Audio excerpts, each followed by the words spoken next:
Hello, my sweet, sweet doll faces. I am so excited to be in front of the camera again. We're going to talk a little bit about first trimester because I'm pregnant. Sorry, that was weird. I'm driving, running errands, I'm grocery shopping. My errands are always shopping in some form or fashion. I wanted to get on here and talk about first trimester, what I expected, what happened that was unexpected. Yeah, so I am no stranger to being around pregnancy. I'm the oldest of 7 kids, almost 8. My mom, because they're adopting an 8th little girl to our family, but my mom had 6 of us pregnant with us, gave birth literally 6 times. That's nuts. But anyways, because I'm the oldest, I grew up with a mom who was pregnant all the time. I was there for my 2 youngest brothers' births. I cut their umbilical cords. My mom actually always would film with an old video camera, would always film the labor and delivery, and so we all growing up got to watch that, and so it really took I don't really have any fear of it because I think I did grow up just what you did. My mom was so freaking chill, so calm, and she was just always pregnant. She always had a million kids she was chasing around while she was pregnant. So I don't know how the F she did that. I have 2 dogs. I nanny 2 little girls who are so chill. If I need to not run around for a second, I'm hope he's gonna sit down for a sec, so I don't know how people who have jobs they have to go to, I am really blessed with my job.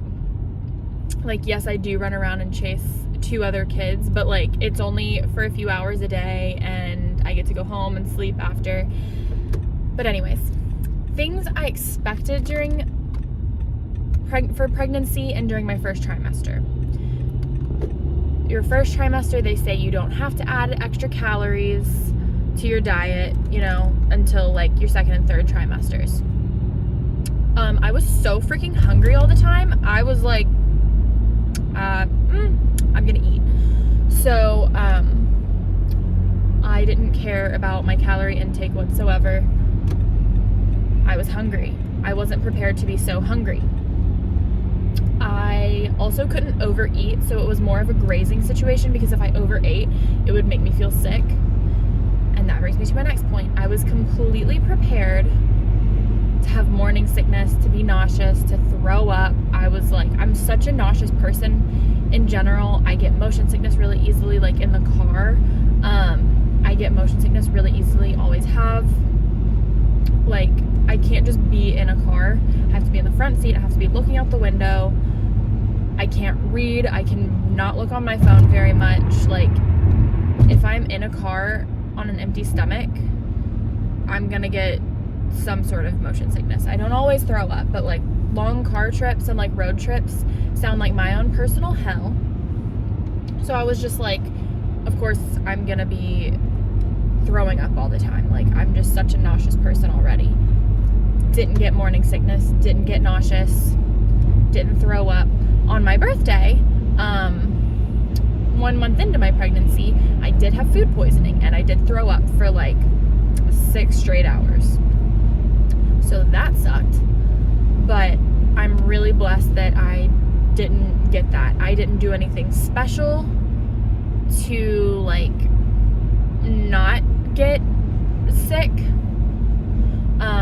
One of my other friends, she also did not get sick. Her first pregnancy, she didn't have any nausea or vomiting, but her second, she got pregnant 6 weeks after me. She is nauseous. She's not throwing up. I'm hearing that a lot too. People are nauseous but not throwing up. I don't know.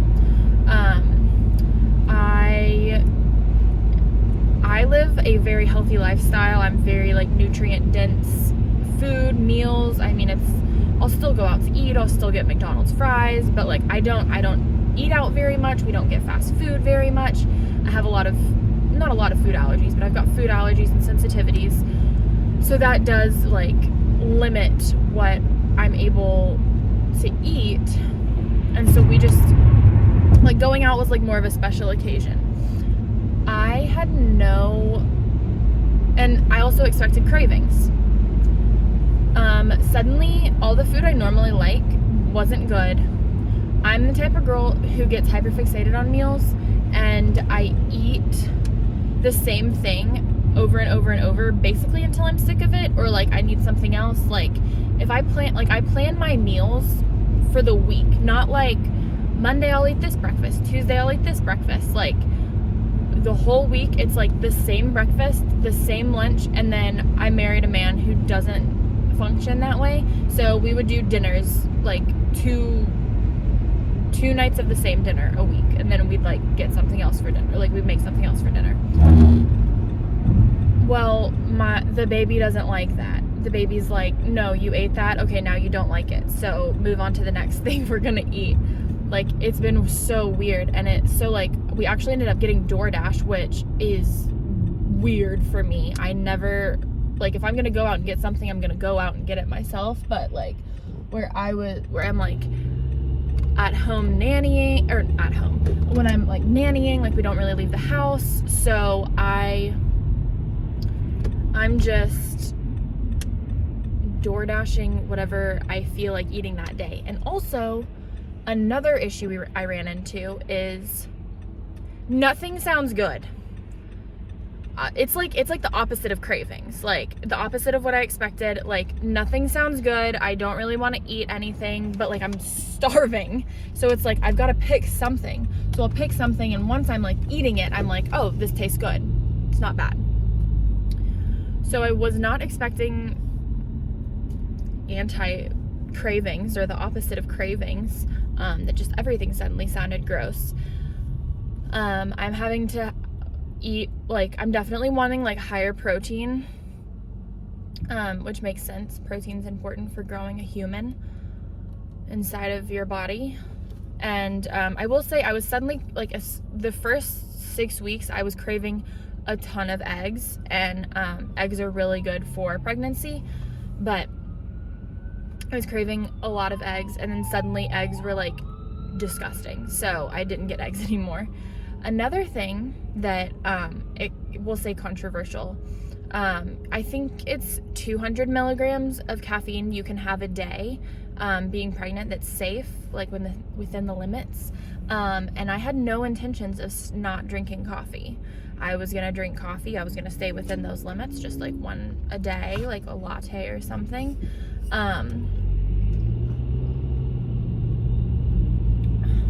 But no, the baby doesn't like coffee. So I'll get a coffee like randomly, like in the afternoon occasionally, and I'm really not even finishing these coffees. I'm getting a coffee, drinking what I want of it, which is sometimes one sip, and then I give it to Carter. It's so weird. And like, I want to like it so bad. I was out with my sister, and she got Dunkin' Donuts coffee. It was iced coffee. She did like the stir, and I was like, do it again. Had her stir the freaking coffee. But like, it's so weird. It's like, I like the taste, but it's like I just can't stomach having like a normal amount of coffee. It's so weird. Same with like teas. I'm not really into teas. Like, I drink my liquid IV. I drink water. I know some people, water was like not like settling well with them, which would be really unfortunate, but I've been able to drink water just fine. I have already been so much thirstier than normal, and I'll say, being a pregnant woman who already has an overactive bladder, I have an overactive bladder. I have to pee a lot. When I first started having bladder issues, I like literally would pee myself. Like if I laughed, if I sneezed, like literally would pee myself. And it's not to that point anymore. I don't know, like if I've just trained my body. Like, I'm just more aware. I guess that's what it is I've trained my body. I'm more aware of it. And I just pee whenever, like, I have to pee. And I'm able to, like, I guess I strengthened some part of my bladder muscles that I was able to not pee myself. Classic. But anyways, because I do have an overactive bladder, I don't know at what point when women start to feel like they have to pee a lot during pregnancy, like under normal circumstances, but I wasn't really having the issue until probably a month ago. I'm at week 16 today, and I have to pee like probably once an hour, once every 2 hours every night. But the kicker is I also am really thirsty in the night. So before, where I would never drink water in the middle of the freaking night, because then I just have to pee more. I will pee, chug a glass of water, knowing I'm gonna have to pee no matter what. So I have to get up and drink water too. It's a real adventure. Something else that this is not judgy in any way, I just like seeing on social media, like people announcing their pregnancies, and like on social media, like you don't necessarily know the person in real life and you're just following along with their story. But I always was like, gosh, their pregnancies just feel like they're flying by. But I didn't realize that a lot of people don't announce their pregnancies until like after their first trimester. And I completely understand why. Miscarriages are a thing, and like I couldn't imagine having to deal with that, and like I guess publicly either. But I announced my pregnancy at like probably 3 weeks once I found out, because I can't keep a secret to save my life. And I was really excited, and I just in my head was like, and if I have a miscarriage, then you just talk about it. So to all of the women out there that it's taboo or you are dealing with this, you obviously don't have to share it publicly, or you can, but like you're not alone, you know? And I can't imagine what you're going through, but you are loved, you will make it through. And yeah, so Carter was like, you know, he didn't say anything because I was like announcing it so early. He was just like, whatever. But also I'm me, that like anything that happens I'm gonna talk about, but I understand wanting to keep that private, and that would be hard no matter what. I also announced the gender really early. I did the sneak peek gender DNA test. I did the clinical version at 6 weeks.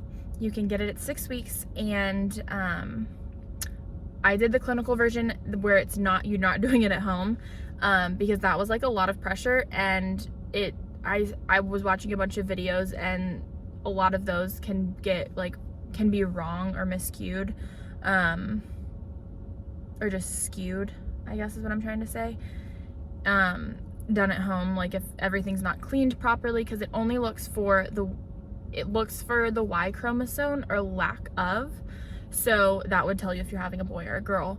And if you even have a boy dog with you, or in the house, and you don't clean properly, like the man, if you have a husband or a boyfriend, like if your partner is male, or there any male and like DNA in the house, it could accidentally get picked up in the at-home one.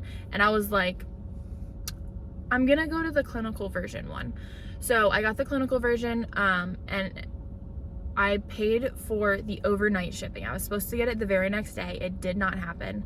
I think the mail's messed up. It was FedEx's fault. So I was livid with FedEx in my brain for a day. And then the next day is whenever we figured that it would come. I was watching the tracking, and we had just taken like fall photos with some of our friends. We went to this taco place with my friends and one of my sisters, and we were at Local Taco when I got the text, and it was like, your results are ready. So I clicked the link. We obviously took a video. It's already on YouTube, but we took a video of us seeing the results, me, Carter, and my sister Grace. And it was so sweet. It was like this little, like you click the link, and then it's like, a video. It's like a little video, and it's like, and you're gonna find out what the baby's gender is in like 3, 2, 1, and then like on the video it splashed, it was like pink, and it was like, it's a girl. And I knew it was a girl long before I was pregnant. I'd been buying girl clothes like all year. I knew I was having a girl. And then at week, was it week 12, 13, 14, we got the NIPT genetics testing done, which is non-invasive. They just take my blood, and our baby is low risk for everything, which is fantastic. Carter is very much a worrier, and so that was just like really good peace of mind for him. I found out through this pregnancy already is that I am not a worrier. Like literally, I'm like so chill about everything. Nothing phases me. Pregnancy, every body handles pregnancy so differently, and I guess because I did grow up with it so much, that like nothing really phases me so far. I did get a call from the midwives. I'm seeing midwives, not an OBGYN. If anyone cares, I got a call, and they were like, we sent your ultrasound video to another hospital that they do for every ultrasound, and they were like, just to get a fresh set of eyes on it and see if anything, if it's all good or anything. And they had found that the umbilical cord had high blood pressure, which is apparently common. And that was the first time that I was like, because I just wasn't expecting a call from them or news, but it's totally fine. They were like, just take a baby aspirin once a day, until basically you deliver. At my 20-week appointment, 20-week appointment ultrasound, we will see what the we'll see if the aspirin is helping, and if it is, then great. If not, then we'll just figure out a different like course of action to get that under control. So not worried about that. I was for like a split second. I was like, but nah, we're doing good in here. She's cooking. Oh, but also the NIPT genetics testing does confirm the gender, and so it is a girl. So that's good to know for the people interested in the sneak peek clinical DNA testing, is that it was accurate for me at least. But yeah, we had done the gender reveal really early too. I think I did that at like 7 weeks because we found out at 6 weeks. I revealed it to our families and friends and the world because social media, and no one was shocked that I'm having a girl, which like for a split, I was like resentful. I was like, these people don't know me. They don't understand that I would be a great boy mom too. But no, like me having a girl makes the most sense. Carter was meant to be surrounded by beautiful women. Also, first trimester, I think I meant to touch on this earlier, but I didn't because pregnancy brain is a real thing and I get talking and I go on tangents, but I have been getting a little bit more forgetful about things that I normally wouldn't. But I've been so tired during my first trimester. Holy shit. Literally all I do is sleep. I just sleep like, I feel like 10 hours is like on the lower side, but like some days, especially in the beginning, I would sleep like 15 hours a day. Like, I'm not a napper. I don't take naps. I'd take naps. Come home and take naps. Then I go to bed really early. Never been more tired in my life. But it makes sense. I'm like, my whole body's working so hard to grow a human. One of my friends is pregnant with her second child, has a full-time job, works from home with her child, and is going back to school to get her master's. And she's pregnant. And I'm like, how are you doing that? I don't know. Anyways, some days I have a bump, some days I don't. Well, I wouldn't say a bump. Some days I'm look slightly bloated, but so far not really having a bump. I am 16 weeks today, and yeah, and I just kind of thought you would get a bump sooner, to be completely honest. I don't know why. It doesn't really make sense now that you're thinking about it, but I also have a very long torso, so there's so much more room for the baby to have room in there. So I guess it makes sense that I'm specifically might not show for even longer time. And then I just saw a video on Instagram that like this one girl like barely showed and she was 9 months pregnant. And I was like, I didn't even know that was a thing either. So everybody's different. Yeah. So that is a probably not very, I mean, those were like the bullet points of my first trimester expectations versus reality situation. I also thought I was gonna be like, so I was like, oh my gosh, I'm gonna have like a pregnant in the city series, which I still plan to do. Pregnant in the city series where I just talk about all things pregnancy and products and things I'm buying for me and the baby and the family and stuff. But the first trimester I was exhausted and unmotivated and gave myself a break. I was like, just stop. So yeah, anyways, bye dolls.